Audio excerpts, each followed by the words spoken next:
The Vera Thomas Show. The Vera Thomas Show. The Vera Thomas Show. The Vera Thomas Show. Let's talk about it. Let's talk about it. Let's talk about it. Let's talk about it. Let's talk about it. Let's talk about it. On the Vera Thomas Show. Let's talk about it. Yeah.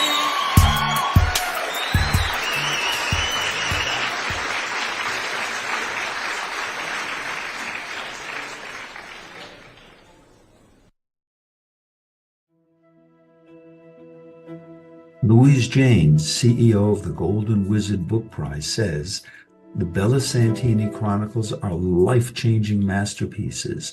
They will empower children and allow them to understand themselves and the world in new ways. I strongly encourage all parents to get the Bella Santini Chronicles."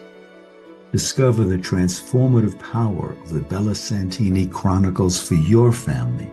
This enchanting series is more than just a collection of fantasy stories. It's a gateway to deep, meaningful connections and life-changing lessons.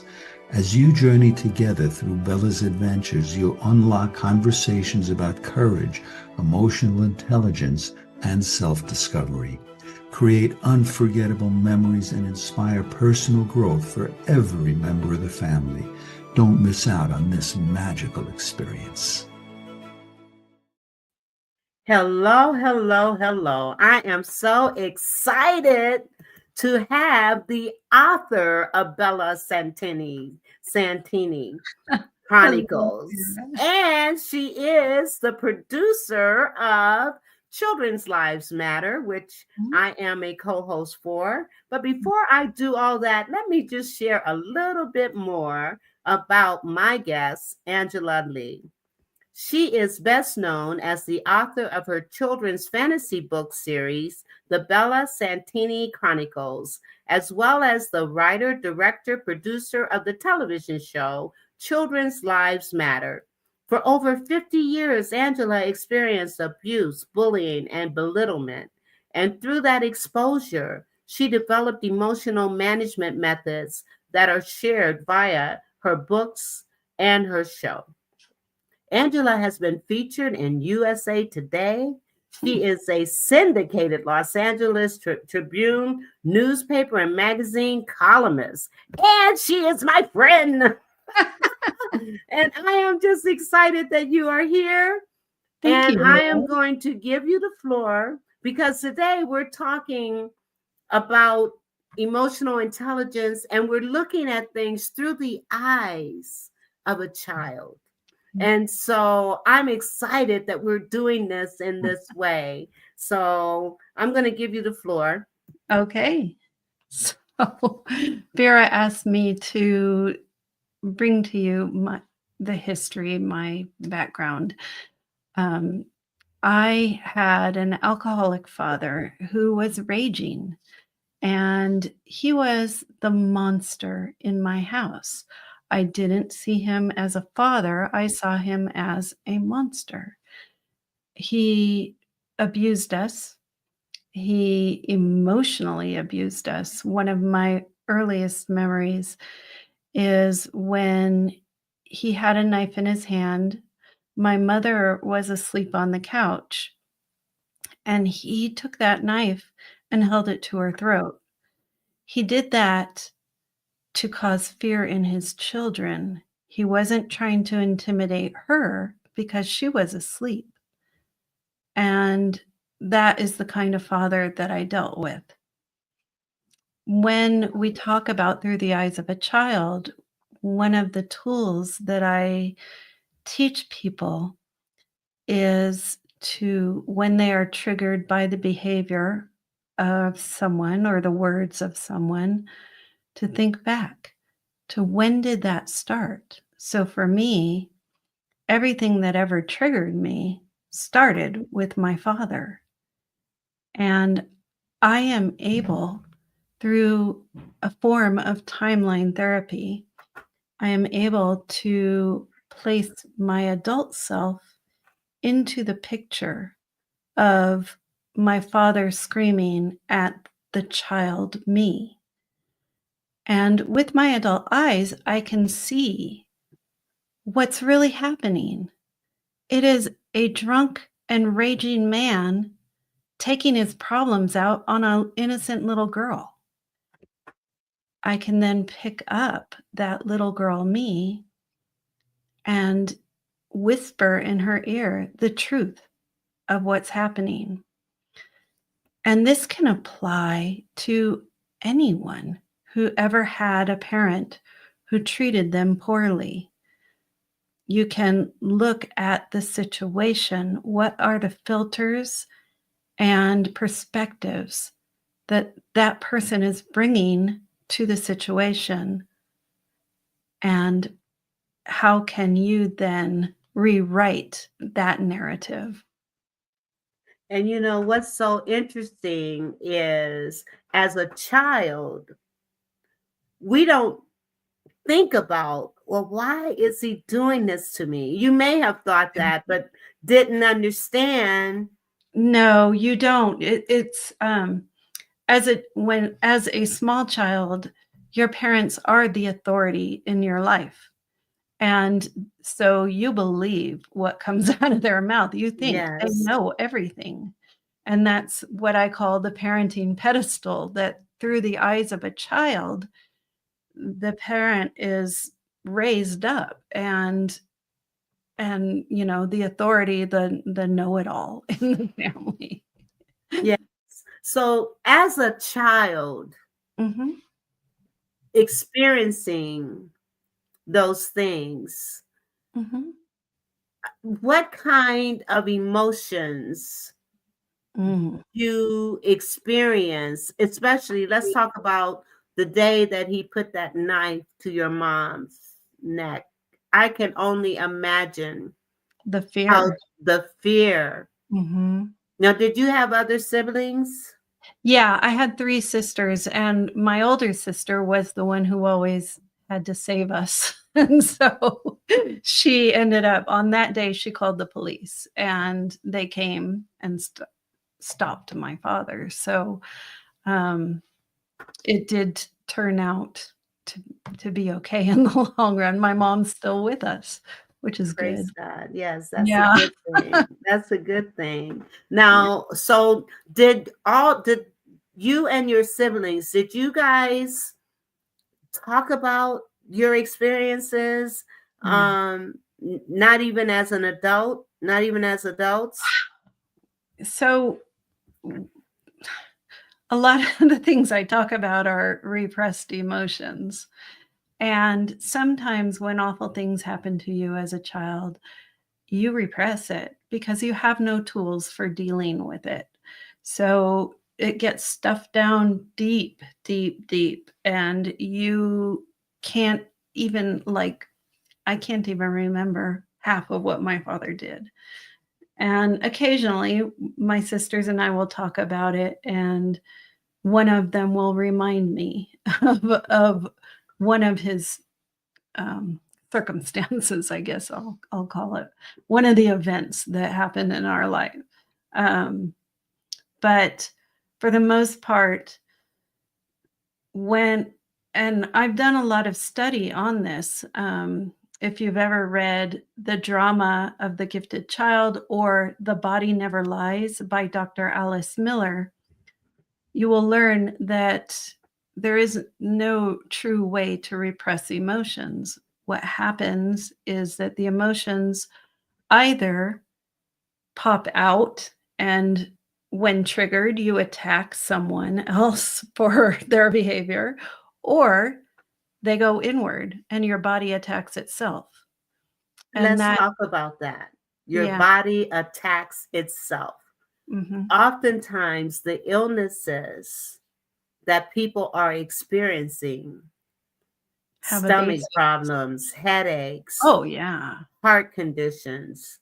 All those things can be a direct result of suppressing Yes. harmful experiences.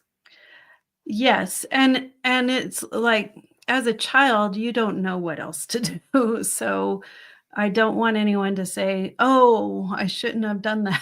Right, right, Yeah. right. Right. First of all, yeah, let's be clear.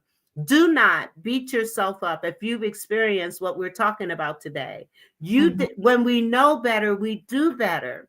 Ac But until we know better, then you can't beat yourself up, and you can't take on being responsible for how your parents may have treated you. Now, let me ask you, Angela, did you ever find out about your dad's upbringing? This is really interesting because, I didn't grow up thinking about generational trauma or any of that. Right. But one day I was talking to his sister, my aunt, and she said, "Oh, poor Jimmy, he was such a sensitive child." And my mind went is like, the record sound. My mind went, and I was like, My dad was sensitive? No. Mm-mm. Not that man." Right. And but then on retrospect, I thought about what would happen to a sensitive child born in 1924, a boy. He was rejected by his parents because he was sensitive. He learned from his parents that drinking alcohol was the way to deal with painful emotions, so that's what he did. And it's all in, like, the modeling of what kind of behavior we give our kids. Yes. And I think my biggest regret with my kids is that I modeled emotional repression because I didn't know about it then, And but I you can't can't, beat yeah, myself up for it. no, you can't, because now you know. But now I know, and I am modeling emotional expression for them. So not being able to exhibit that emotional intelligence because you didn't know Mhm. as you were raising your children, how did that impact your kids? Well, I think for my kids, it's like they don't really understand what I'm doing now because they weren't raised necessarily to understand emotional expression. And so, they're slowly coming around and figuring it out. But for the most part, you know, the basics of what I teach is that emotions are meant to be expressed, and society tells us to repress them. So we need to Yes. stand up to society and say, "No, this is my energy and I get to express it." And then understand that there's positive expression of emotions and negative expression of emotions. So the measure that I give people is, does it hurt you, your family, or humanity? So if the way you choose to respond emotionally to an event, if it hurts you or your family or humanity, it is a negative expression of the emotion. So when we think of using drugs, using alcohol, self harming, all of these ways that people have taken on as ways to deal with emotion, those are all negative expressions. Yes. Well, let's define emotional intelligence so Mhm. that people can grasp what we're talking about. So, and I'm going to put the definition in the chat. Okay. So go emotional intelligence. You want to tell us, and we'll talk about it. Emotional intelligence. Yeah. So I have my own version of what emotional intelligence is, and it may not meet with, other people's, but what I say is emotional intelligence is understanding your responses to the world around you and the circumstances around you, and understanding that you have the ability to choose a way to respond that isn't harmful.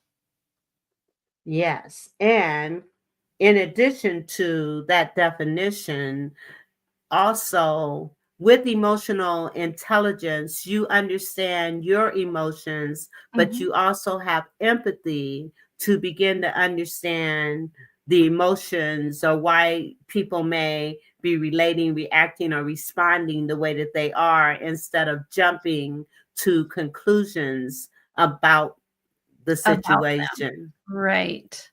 Thank you, Vera. That was very good. You're welcome. Okay. So the emotional intelligence is understanding. That's as far as I got. So go ahead, finish.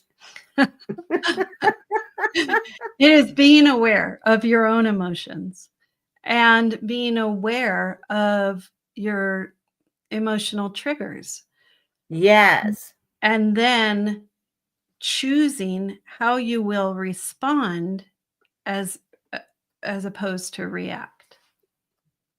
Yes. And choosing, that's the key. That is the key. Choosing. Because no one told us, no one ever taught us how to deal with emotions. Here we are, we're all human. Every person in this world has emotions. Yes. And no one said, hey, those people who tell you to only feel the positive emotions, they're telling you to emotional repression. Yes. And oh, look, we have a comment. Yeah, we do have a comment, and I'm getting ready. In fact, she was my guest last Thursday. Hello, Nadine. I'm glad you're here. She says, if hate is an emotion, I will never understand hate. And hate is based in fear. So when people fear things, they try and push them away. And hate is truly based in fear. So when we can narrow it down to that basic level, then we can more understand the person who is stepping out into the world in hate. And this was a huge lesson for me because I remember one time I had a spiritual leader asking me about my books and saying, well, are you saying that we have to accept what Hitler did and love Hitler to make everything better? And Ooh. and I know that's one of those really hard questions. Yes. But with hate, yes, love is the answer in order to cause it to dissipate. But with this question, on this day, I had listened to a podcast host's story of being attacked by a man and almost raped by him. And my husband wanted to watch Catch 22 and it was like too many inputs. I had this Hitler question and I had all these things, and I went to bed. I'm like, because in my books, I teach children that the world is a mirror for us to show us our internal wounding. And so when we're reactive to something, that's showing us that we have an internal wound that we need to heal. And so I went to bed and I was like, how can it be? Did 6 million people have internal wounding? I woke up and I knew the intolerance, man's intolerance or inhumanity to man is based on the doer's internal wounding, because that is that repressed emotion being projected out into the world. So Hitler was actually, he had 6 million people mirroring to him his internal wounding, and he chose to cut them down. Okay, so my question is, it's really hard to love those who despitefully use you, who hate you, who show their hate for you. Mm-hmm. How do you, and I'm asking this question in twofold. One, as an adult, how do you deal with that? And two, how do you articulate that to children, and how do you get them to understand? The easiest way for me to articulate it is that hurt people hurt people. Hurt people, yes. And that is a real truth. And the answer is not to hurt them back, because that just increases the level of pain and hurt in the world, but to send love. Because what that does is gives them the opportunity to choose love. But what if they don't choose love? That's their issue. It's not our responsibility to change anyone or make them. But when we plant the seed or give an opportunity for them, we've fulfilled our mission in that situation. Good answer. Good answer. All right. So I'm going to go to a commercial, and then we're going to come back and we're going to showcase these books and continue this conversation about emotional intelligence and looking at it from a child's perspective. Yeah. So we will be right back. Let me see. Okay. In a world where authenticity is the key, unlock your brand's potential with ADM's game-changing marketing solutions. We craft striking logos that embody your brand's spirit and build websites that captivate and convert. Our lead generation strategies are tailored to your needs, driving growth and boosting your bottom line. And our content, well, it's not just content.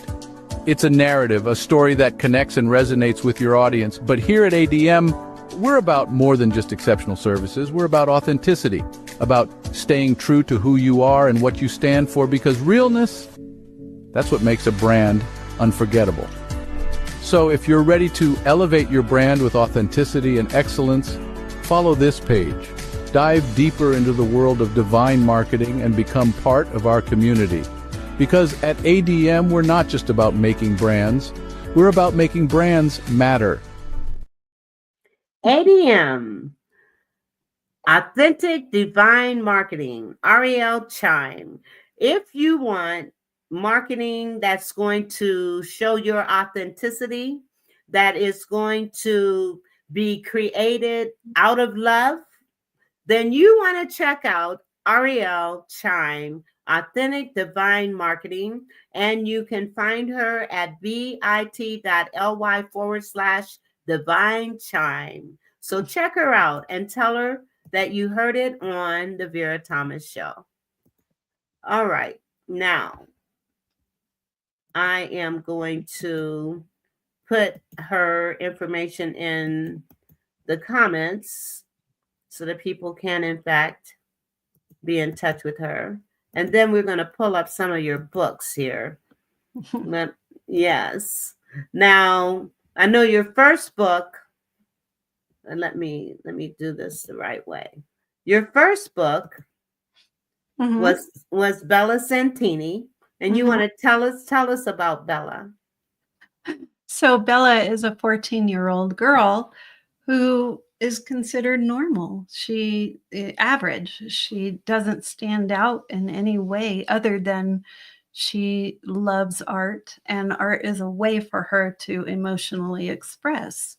Um, she ends up in the forest with her parents and goes into the forest on her own in the nighttime. Ooh. She finds what happens to be a fairy ceremony in a meadow, but the leader of the fairies spies her and confronts her for intruding on the ceremony. She's arrested and brought to the Fey land. Wow. So Bella has to deal with, losing her parents, being in a strange land that she doesn't know anybody, and she doesn't know how to behave, and what is the standards of that society. Yes. Oh Yeah. my. Um, Oh, yeah, and in this first book, she ends up sprouting wings. So it ooh. by the end of the second book, we know that she is a fairy that had been left in the human world for her safety. Oh, wow. And so she goes through a myriad of emotions that She she does. has to learn how to control herself. And not only that, but I think it's chapter 9 or 10 of this book, one of her adventures takes her to another dimension that is populated by emotions. And she has to figure out how to get through sadness and anger and all these other emotions. So it's truly that chapter gives lots of tools for dealing with emotions. That's awesome. And so these books are not only a story, but they include tips and things that Mhm. children can do to be more in control of their emotions. And then this one, This one is called Princess Bella. So we learn that by the third book, she is actually the crown princess of the Fey world.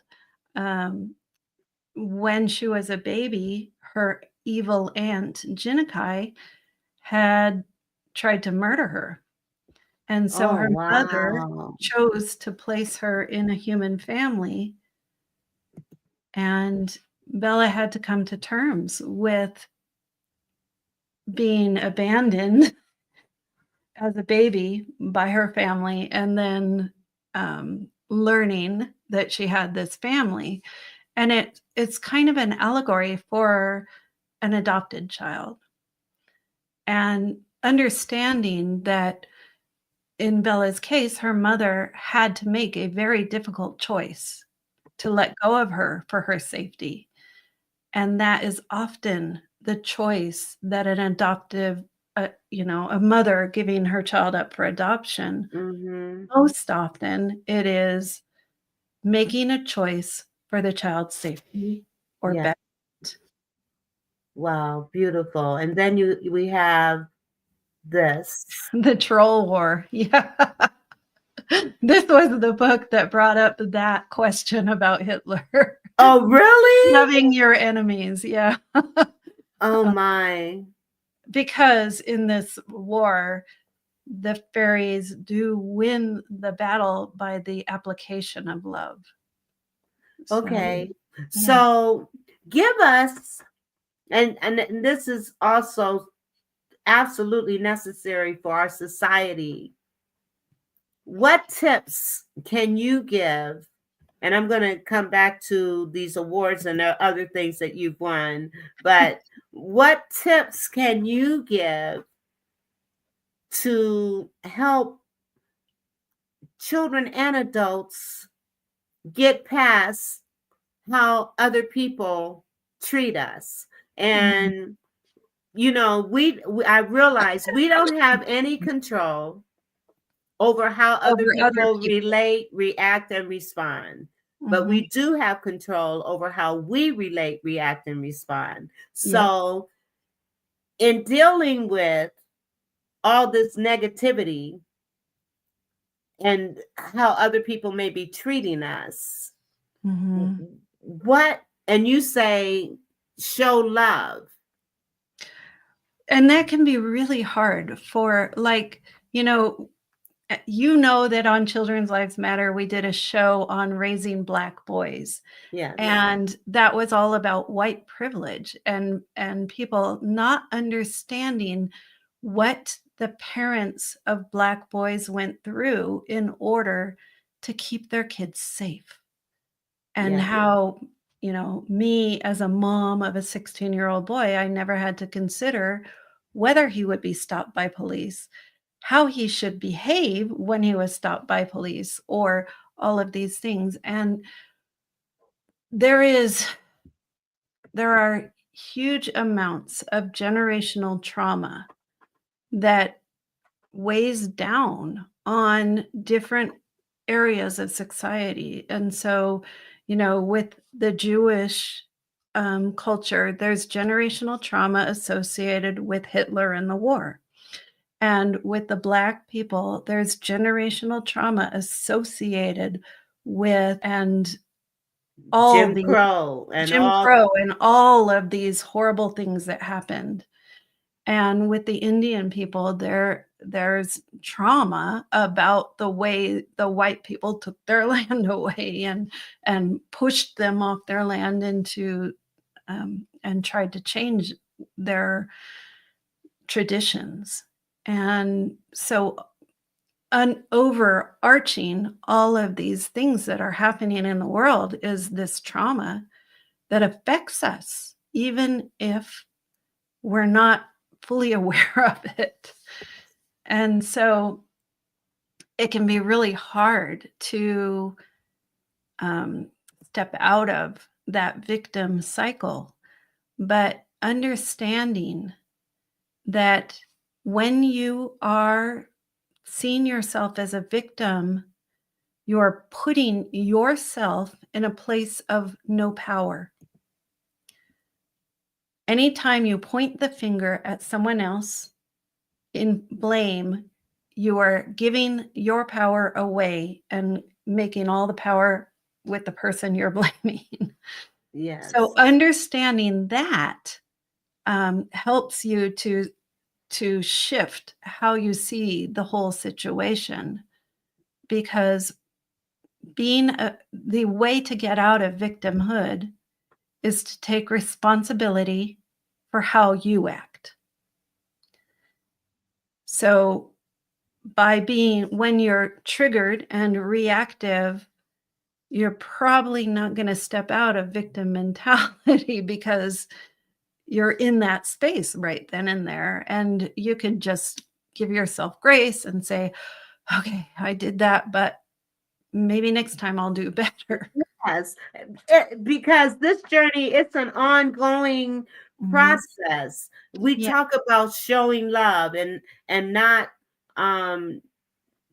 taking on the negatives that the other people may be directing Well, towards us. and understanding that we don't see the world as it is, we see it as we are. Oh, And I like that. that is informative about us. But when we extend it to the people who criticized us, all of a Mhm. sudden we're like, oh, yeah, my father, oh, yeah, he was an alcoholic. Why would I believe anything he said? But as a child, Through the eyes of a child, oh, yes, he was the authority. And I had to believe what he said. so And one of the decisions I made as a child was to not get angry, because I didn't want to be like my father.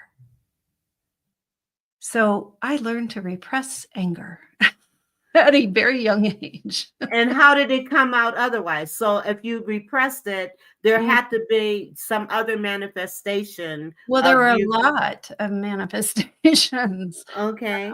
Yeah, I would be triggered by someone's behavior and lash out at them. And that is a way of releasing that emotion. It's a negative way of releasing that emotion. But also my body did attack. I had tumors that had to be removed. Wow. I still to this day, I have hay fever, and I keep saying I should be able to heal that by now because I've done all the work. But Yes. yeah, it's a little bit down the road, I think. Yes. So your journey into I'm sorry, you were going to say something Oh, else. I was just gonna say that hay fever is nothing more than your body saying the world isn't safe. People don't understand the connection between our emotions and our health. Mhm.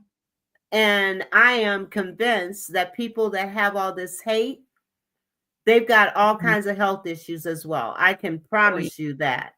yeah. Now, my question is, when did your transformation occur?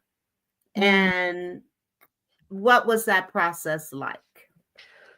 I would say that the biggest transformation occurred when my house burned down in the 2017 Tubbs wildfire. I had been in an emotionally abusive marriage for 32 years, and I stayed because I believed that everybody deserves love. What I didn't realize is that in making that decision, I was not giving myself love. And when you talked about hate, people who hate lack self love because if you love yourself, you can't hate someone else. Oh, you're muted, Vera. Even scripture says, love thy neighbor as thyself. And you Mhm. can't love your neighbor if you don't love Love yourself. yourself. Absolutely. So for me, it was the realization that the wildfire brought me is like, I had this question, is this the life I want to live for the rest of my life? I was so miserable. The answer was no. So I started changing. Yes, that's beautiful. And I know you're in a beautiful marriage right now. Mhm. And but let me ask you, you stayed in this marriage for 32 years. Mhm. How did that impact your children? Mm. Yeah. My children suffered from it. When I don't want to point any fingers or Right. you I know understand. cause anyone to, but there were things that happened that I should have left. I should have. And I I thought I was doing better by helping the child, and in fact, later, when speaking to a psychologist, I kinda was beating myself up and say I should have left when my son was 3, and she said, "If you had left, then your son would have been alone with him for weeks at a time, and you weren't there. You wouldn't have been there to intervene. So do you Why think it would why have been." She was bringing a perspective to me that had truth to it, because if I had left when my son was 3, we would have shared custody, and he would have been abusive? subject to his father's anger all by himself. And so maybe it was good that I stayed, maybe it was better for my son, but I know that my resistance to the way my ex-husband treated my son escalated the way he treated my son. So resistance is, they say, What you resist persists, and sometimes what you resist escalates. Yes. Well, the beauty of it is that you came out of it. Mm-hmm. And as a result of it, you have these books to help children and parents understand about emotional intelligence. Yeah. And we have mentioned several times about triggers. Mm-hmm. So I want to encourage our audience to be aware of the triggers that come into your life that may cause you to react, relate, or respond the way Mm-hmm. you do not necessarily want to. But once you become aware of what those triggers are, then you can better understand and begin to change how you relate, react, and respond. Absolutely. Self-awareness on how you interact with the world is very important. Absolutely. It is critical. Mm-hmm. It really is. And we've mentioned several times that 2/3 of adults who have unresolved issues, it stems from their childhood. Mm-hmm. So being able to tap into those triggers, for me, it's the name calling, the belittling, Mm-hmm. unacceptable. Unacceptable. And when you are aware of what is triggering, then you can do what's called a form of timeline therapy. So you put yourself in the first time that happened to you as a child. Someone called you a name. You plop the adult you into that time and you look at the situation with adult eyes. And in so doing, you bring new wisdom to it, different from how your child self thinks about it. When you do that, you actually release those emotional triggers because you have a new perspective, a new way of seeing what happened. I call it Beautiful. rewriting your narrative. Rewriting your narrative. Yep. Rewrite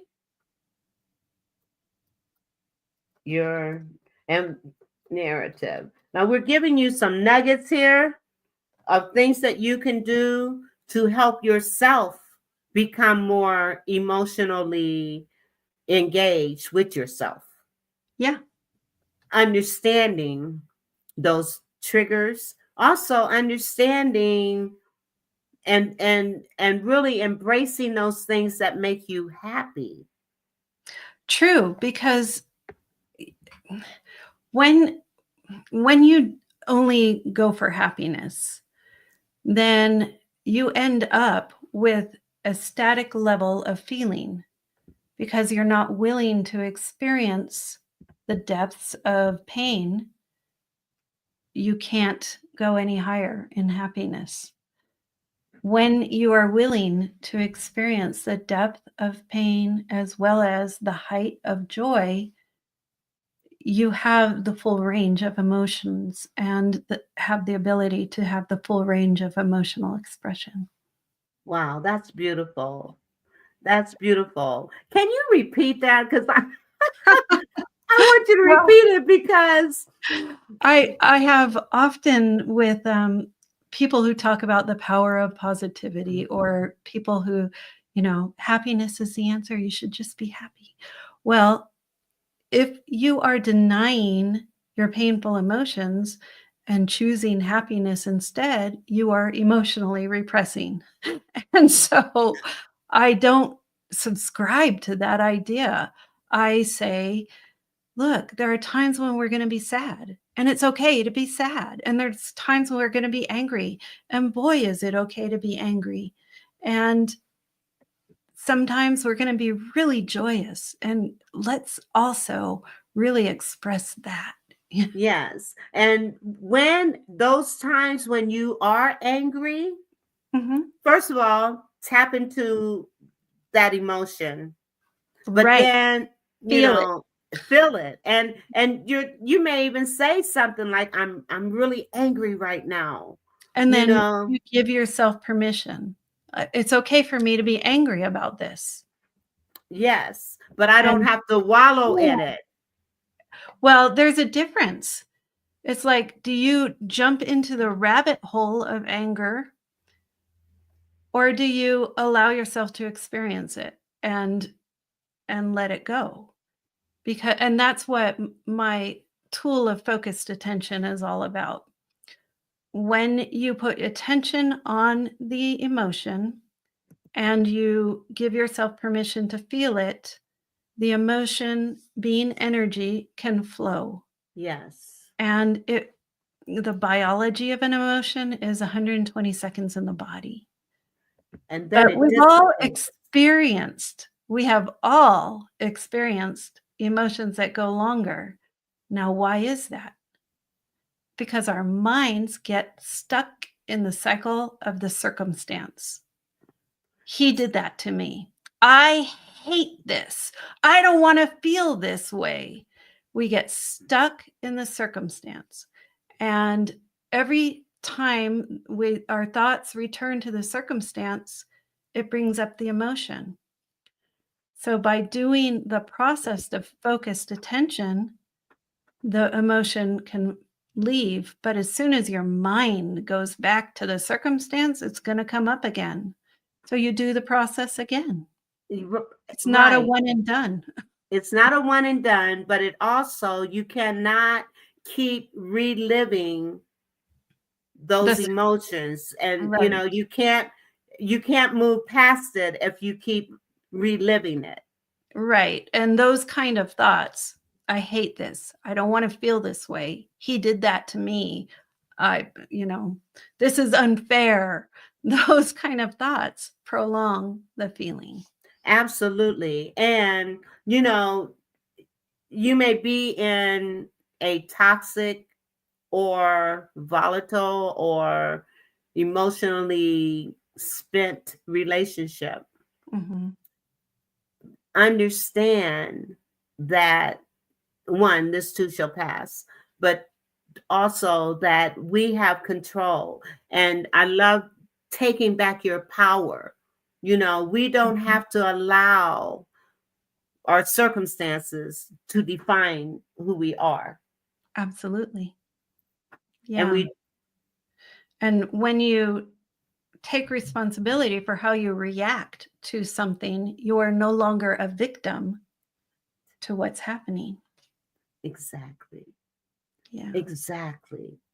And just know, like Angela, I also have experienced trauma, Yeah. and abuse. That's why we do what we do. Yes, that's speaking of which, what is it that we do? Well, we have a show Mm-hmm. called Children's Lives Matter. And Mm-hmm. Angela is the producer and the writer for this show. And go ahead. And Vera, Jessica, Dixie, and Camille are the hosts of the show. I don't actually appear on the show. But everything about this show is all about her, because she writes it and we just deliver. And yes, but you also bring your own wisdom to it. It's not all me. So yes. yeah. And this is our background. And also I'm going to play a little bit of this show. I've got several things here, so I don't know which one I'm going to play, so I'm just going to play. My background is a bit different because I grew up on this beautiful little island of Trinidad and Tobago, and it's a place where diversity wasn't just a concept, it's just our way of life era. From the time we were children, like everything around us was about celebrating people of different ethnicities and religions and backgrounds. It really was never something I had to be taught, or it never had to be promoted. It was just simply how we existed. But now, as I've spent more time in the US and in spaces where diversity is more of a goal than a given, what came as second nature to me for others is a learned practice. And although that still amazes me, I see the value of advocating for it. It's not just about representation, it's about creating this world, Vera, where understanding and mutual respect come naturally. And I guess that's a goal not just for us here, but globally. Yes. Yes. I love my team. Yes. You've got to tune in to Children's Lives Matter on Tuesdays at 2:00 on E360 TV. Yeah. And next Tuesday, we're doing cell phone addiction, which can be surprising for even the parents because I took the test that we're going to include a link in the show link, in the show. But I took that test and I'm moderately addicted to my phone. Is that right? Uh-huh. Oh, wow. I want to take that test and see about it. And you've also received several awards for the work that you're doing. Yeah. And this is the 4 Seasons Book Award. Mm-hmm. You were, in 2023, you were a finalist. Mm-hmm. And you want to tell us about that? So the 4 Seasons Book Award is given to authors who are trying to do good things in the world. And so I was one of the finalists in their choices. I don't know who the other finalists were, so I can't really speak. Well, congratulations. Thank you. And then you've got the Golden Wizard Book Prize. That one is my favorite. The Golden Wizard Book Prize is gifted to authors who create magical books. And so I actually have won Golden Wizard for each book in the series. There's 3 of them. I have 3 of those awards. Oh, congratulations. That is awesome. And then we have World's Most Exemplary Women Leaders in Business 2023. Yeah, I got that one. I don't even remember. Wow. Well, congratulations. Thank you. And, yes. And then, okay, this was the summer edition. Yep. Awesome. This is wonderful. 4 seasons, so they have 1 each season. Wow. And you won 2 seasons out of the 4. 2 out of 4. Yeah. That's congratulations. That is amazing. And there's some more things that are going to be coming up that I'm really excited about that we can't talk about right this second. That's true. I'm excited. Yes. We've got some new things coming up, and I'm so excited about that. And I'm going to play another clip from our show just to encourage people to please, check it out. Check it out. So let me see. And I can drop the link in the comments. Yes, do that, please. And you know what? Before I do that, I'm going to play your commercial again. Okay. That's what I'm going to do. Thank you. Louise Janes, CEO of the Golden Wizard Book Prize, says, "The Bella Santini Chronicles are life-changing masterpieces.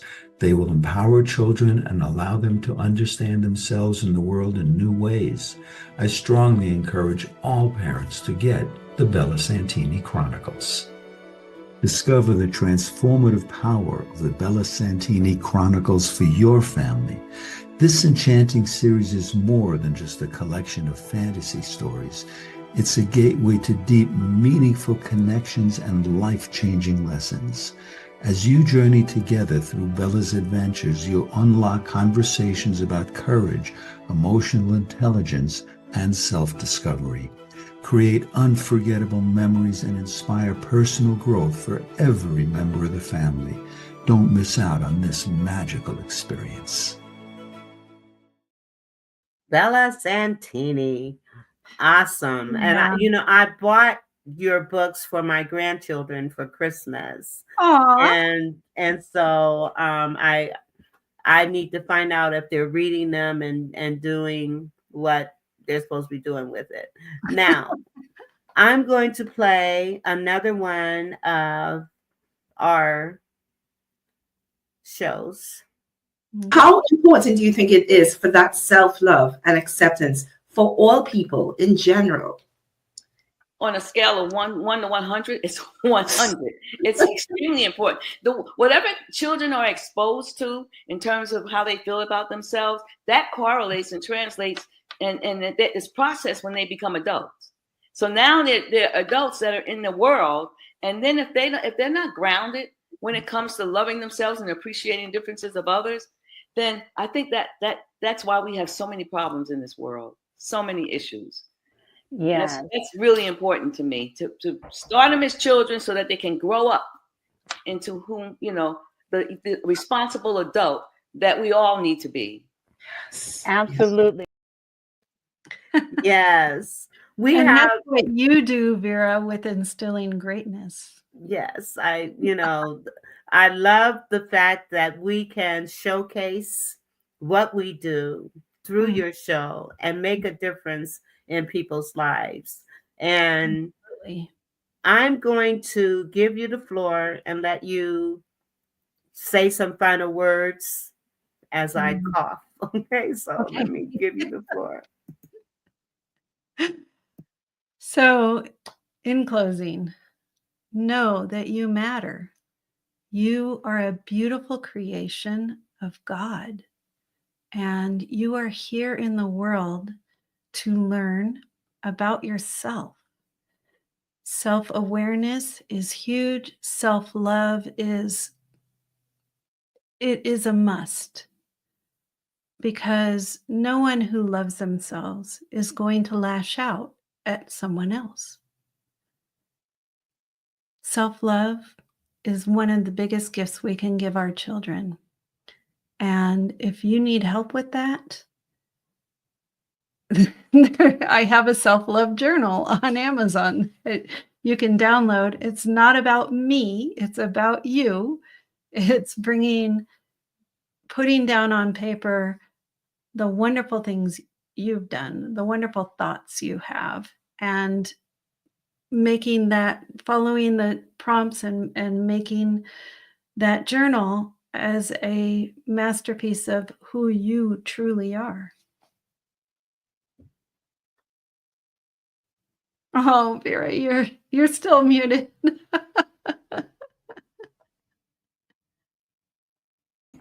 Love it. I love this book cover. I love it. And it's a 90-day journey into self-love. And let me tell you, there is nothing like self-love. You gotta love yourself. Yep. Self-love is so important. Well, Angela, you can't love someone else if you don't love yourself. No, you can't. You cannot. So I appreciate you being here. Thank you, my friend. And again, you want to check out Bella Santini. And let me pull up these books one more time. You've got Bella Santini. And then you got She Becomes a Fairy. And then she's trolled. And actually it's so first she's Bella the human. And then she's in the troll war. Okay. And then she becomes a fairy. Yeah. So by the end of book 2, we realize that she is actually a fairy, not a human. Oh, wow. And I know that you're working on a 4th book. The 4th book is done. Oh, is it done? It's done. Yeah. So that one, perhaps by June, there's always things that have to get into place before you can release. Yes. Well, then you'll have to come back and talk about that book, because I know it's something special about that book. Yeah. In that book, Bella is pushed through a portal and ends up back on Earth 2 years before she left Earth. Wow. Yeah. That's amazing. Well, I will be bringing you back. I want to thank you for being here. And I just want to say to our audience, you have a wonderful weekend and just love on each other. We've got to show love. We've got to show love. But if you're concerned about being able to show love, then how are you feeling about yourself? Do you love yourself? Right. So love is the key. Love is the key. Mm-hmm. Yes. Well, thank you again. And if you'll hold on, we'll be right back. So with that, we'll say good night. Good night. The Vera Thomas Show.